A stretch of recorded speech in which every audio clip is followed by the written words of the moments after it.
Hello everyone, how are you? I am your teacher. You can call me Mr. Rumi. I will answer some important questions which will be very helpful for you. So I welcome you on my channel Class Beta where we will be discussing question. Replace the force system by a wrench and specify the magnitude of the force and couple moment of the wrench and the point where the wrench intersects the xz plane.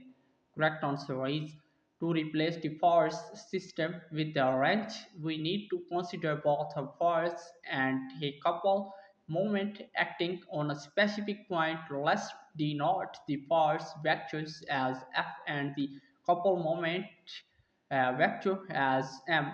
The magnitude of the force and the couple moment can be determined using the principles of statistics and vector algebra. For the force component, we can express it as F equal Fx, Fy, Fz, and for the couple moment component, we have M equal Mx, My, Mz. By analyzing the given force system, we can determine the force and couple moment components to describe the range completely. The point where the range intersects the xz plane can be determined by considering the moment from the force and couple moment vectors. The point of intersections can be specified using coordinates x0z in the xz plane.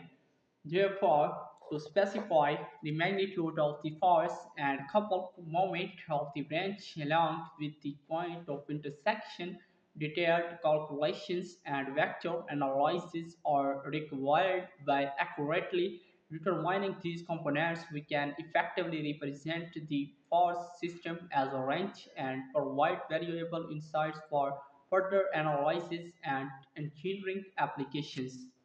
So that was our today's correct answer to question. If you have any other question, please let me know in the comment section. I will be answering your question soon. Thanks for watching the video. Be sure to like, share and subscribe our channel. See you in the next question. Bye bye.